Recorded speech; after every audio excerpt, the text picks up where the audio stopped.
Frank Matthews worked in a great big warehouse at Shasta Dam. He was the storekeeper. Do you know what a storekeeper is of a big building? He had to make sure everything coming in was checked in and everything going out was checked.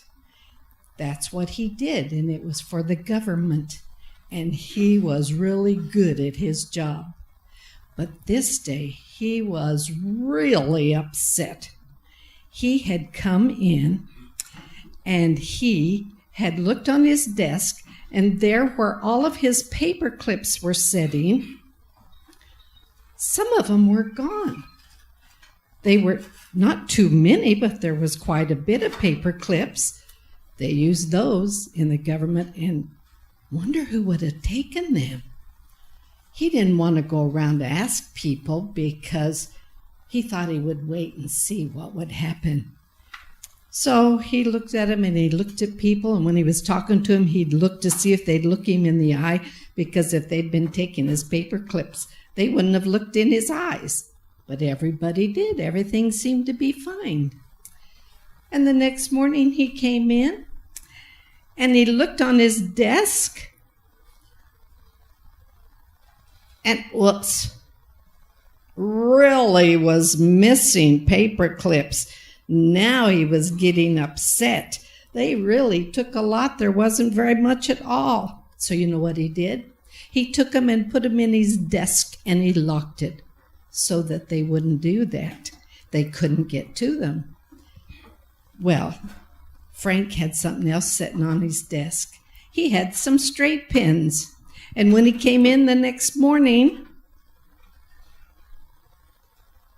they were down.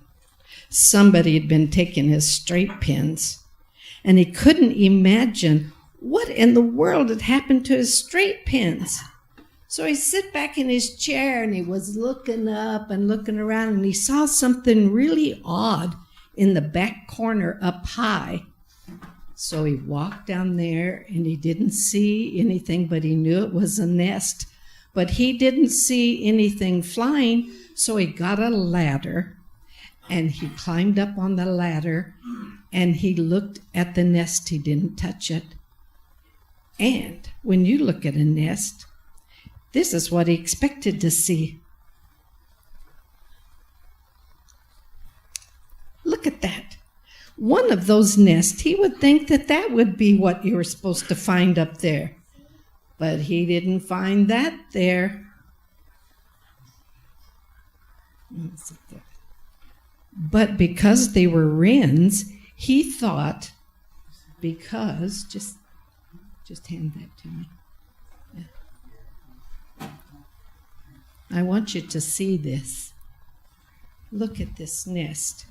He would think, because wrens make about a 7-inch nest.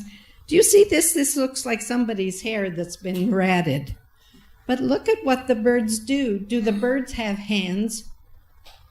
Nope. The birds just have feet they stand on. You see that? There's eggs in this nest. You see that? Isn't that pretty? What God taught these to do? But he didn't see this either. Now, I just read the directions. I want to show you something what he saw.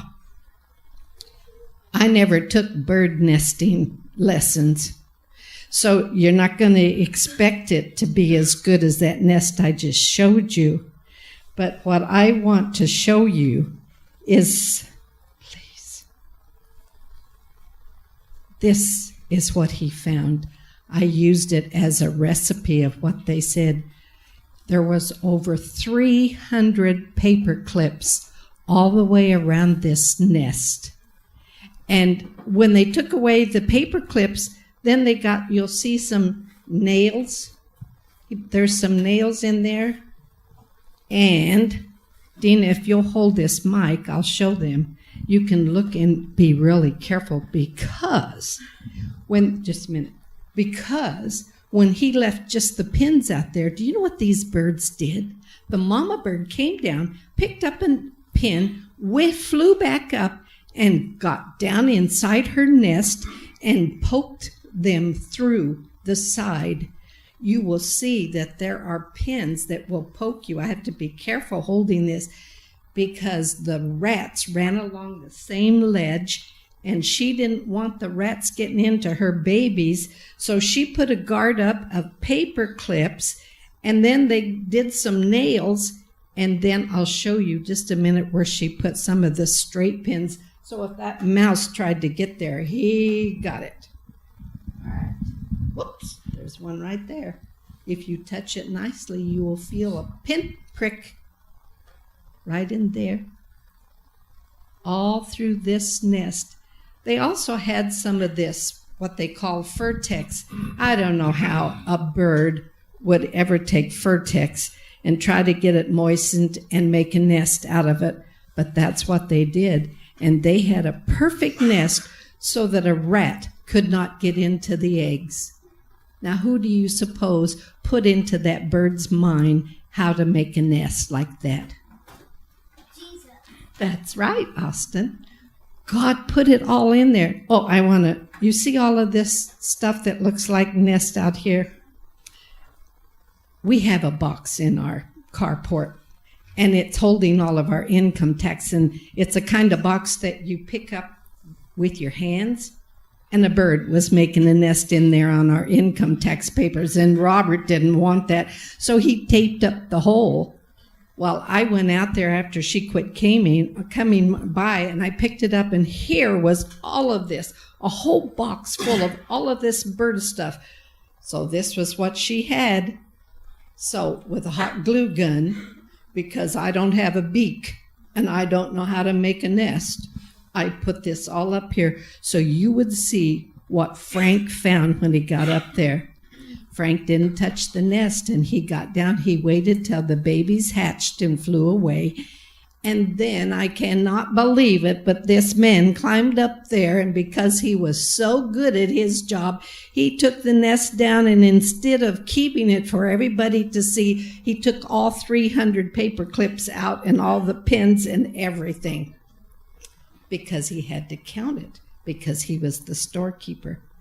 But I want you to remember what God does with birds who have no hands and do not have hot glue guns, but they can make beautiful nests. God does that because he loves us and for us to see that. Thank you. You may go back to your seats.